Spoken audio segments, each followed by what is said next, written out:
This is Fred Beck from Fred Beck Fighting, proudly sponsored by Empire Fight Store, and today I'm very lucky joined by, once again in person, by Ade Oladipo. Ade, how you doing, mate? Not bad. Excited to be here. Look, Wembley Stadium. Look, it's a shame that Dillian Whyte's not here.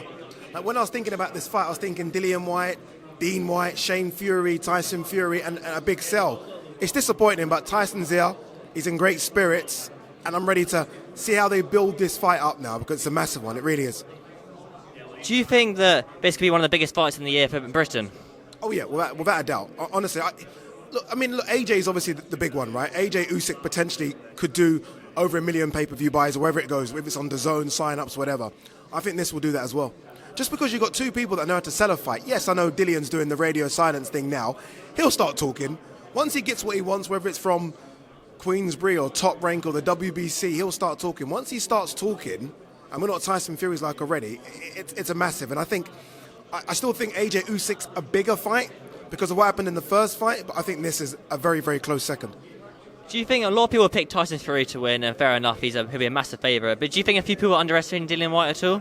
I think it's more the respect we have for Tyson Fury.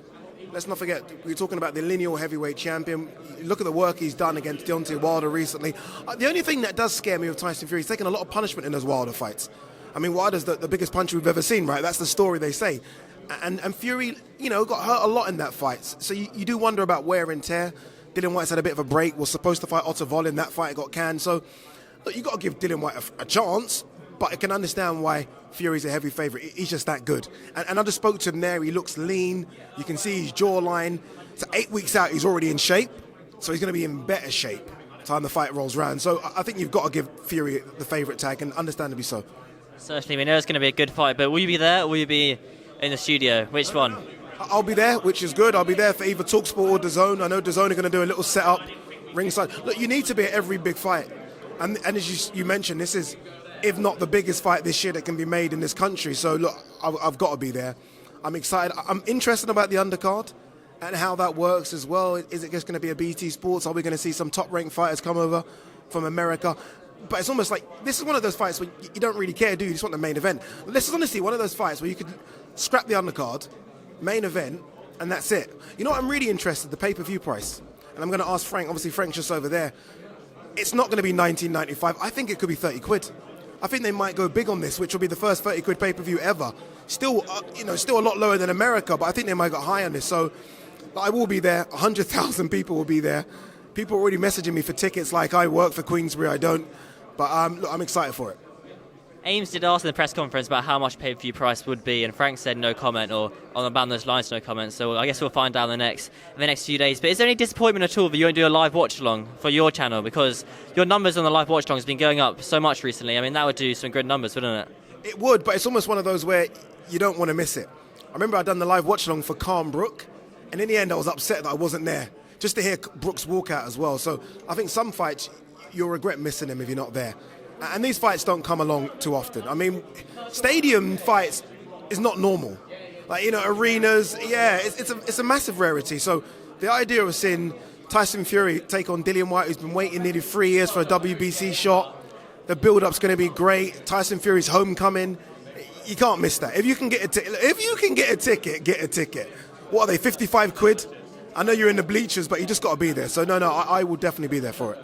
I mean, there's been a lot of tickets available. I just want to get your thoughts on the boxing that happened this past weekend. Josh Hare, Jack Hatchell. I know you put a video out about it on your channel. I haven't seen it yet, but what are your thoughts on kind of the judges and what can be done about it? Oh, it's a disgrace. It's a disgrace. Look, you know what it is? I watched that fight back twice now, and there's no way that Jack didn't win that fight. Don't get me wrong, look, I don't think it was 5 or 6 rounds. It wasn't the biggest robbery if you've been watching the sport a long time. But Jack won that fight. And look, Jack will never ever fight for an undisputed again. It doesn't happen. Some of the best fighters on planet Earth in the history of the sport haven't. So he misses out on that opportunity. He misses out on the money he would have made if he won the fight. Some of these judges need to be thrown out of boxing. Ian John Lewis, yeah? Dude, Ian John Lewis has been doing this for the best part of 20 years in terms of judging, and he's a disgrace. 114, 111 isn't incompetence, it's disgraceful. So the British Boxing Board of Control need to throw him out. They won't, because they're weak as an organisation, and all they'll do is issue a statement, and that's not good enough. So let's see what they can do. But look at the big man. The big man, Joseph Parker's there. Look at that. in Whyte as well. You know, Whyte makes people look a bit bigger as well. But look, nothing's going to happen, but it is disappointing. I got an email today back from the British Board of Boxing, so hopefully I'll be interviewing Robert Smith soon, so I can ask him about it, what's going to happen with Ian John Lewis, because, yeah, the scorecard wasn't great. But where do you think Jack Hatchell goes from here? Look, Jack Hatchell, fingers crossed, will fight for one of the vacant titles. Josh will vacate those belts. He said he's going up to 147.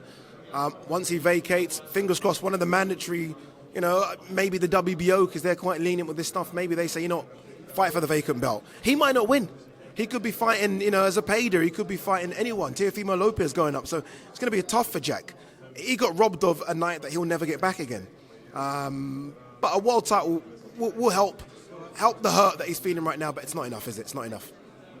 Did you see Josh Taylor's comments? Sorry, not Josh Taylor's comments. Did you see Shane McGuigan's comments on the fight at all from Boxing Social? I saw with regards to Ben Davidson and almost the backward steps that Josh has had under Ben.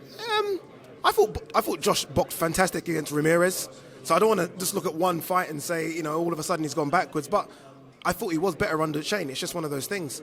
But I don't want to jump on the Ben Davidson kicking when he's down bandwagon. Ben's still a good trainer, a very good trainer. He's got some good fighters under his stable as well, but I think Shane's better. I do think Shane's the best young trainer we've got in this country, so there's obviously an inside beef between those two, and we all know why, but I think they're both two good trainers, and I think both of them should stick to training rather than sort of trash talking each other on social media.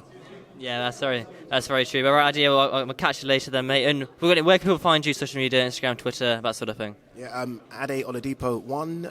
Instagram is exactly the same thing. TalkSport, DAZN, ESPN Africa as well from now on. So we're busy, but it's good to be busy. Get paid to talk about sport. It's mad, isn't it? It's mad.